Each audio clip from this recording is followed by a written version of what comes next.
The activist James O'Keefe, known for undercover stunts, had posted a recording of Wright's date, part of a series he calls Dating the Deep State. That video's been viewed more than 2.5 million times.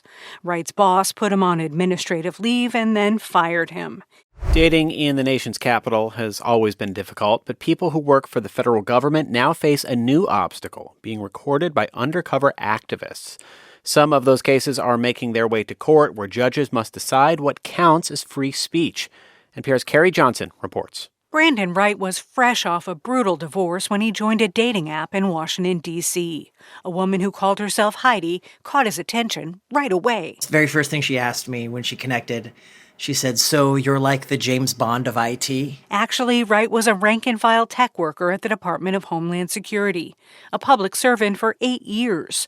Eventually, he met Heidi for dinner. And as things went on, as we continued to sip cocktails, she kept steering the conversation back to politics. And that's not weird in D.C. That's, in fact, talking politics is called a date in Washington, D.C.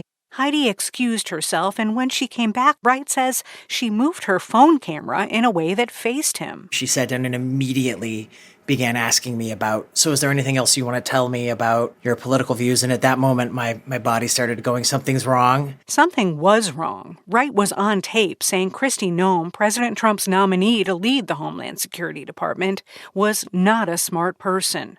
He added that cabinet secretaries set priorities, but they don't personally tell employees what to do.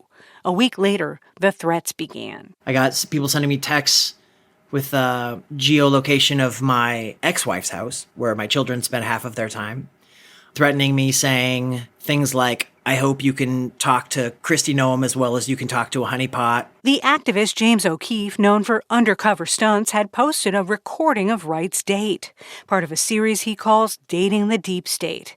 That video's been viewed more than 2.5 million times. Wright's boss put him on administrative leave and then fired him. DHS didn't respond for a request for comment about the firing. Now Wright's suing the DHS for violating his rights to free speech and due process.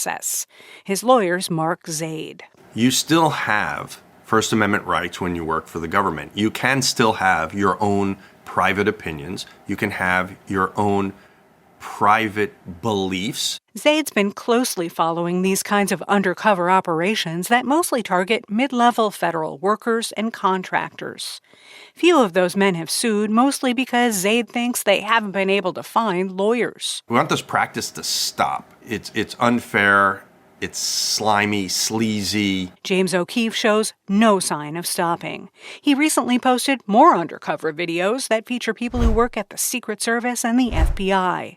His lawyer, Benjamin Barr, says O'Keefe and the women working with him are reporters. I think James consistently refers to himself as a muckraker and in that proud tradition, sort of an activist journalist. I see him as an independent journalist. Barr says the videos he's seen show bureaucrats trying to pump the brakes on President Trump's policies or to block his agenda. That's news, he says. Even if you don't buy that, I think the act of their very willingness to share political opinions and information about their government jobs to someone they barely know is an item of newsworthiness. If Brandon Wright and other men captured on video got hurt, Barr says it's because of words that came out of their own mouths.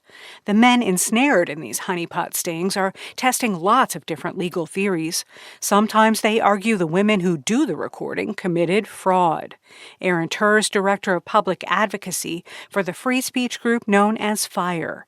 He doesn't think that fraud argument will fly in court. Now, fraud in the legal sense means lying to obtain money, property, or something of tangible value from the person you're deceiving. Turr reckons that doesn't quite fit what James O'Keefe and the women working with him are up to.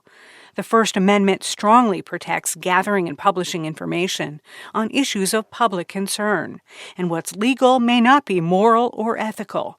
But Turr says investigative journalism sometimes involves deception. Consider it the jungle, he says. Now, imagine Upton Sinclair said during his job interview, "So my goal here is to investigate and write an expose about unfair labor practices and unsanitary conditions at your meatpacking plant.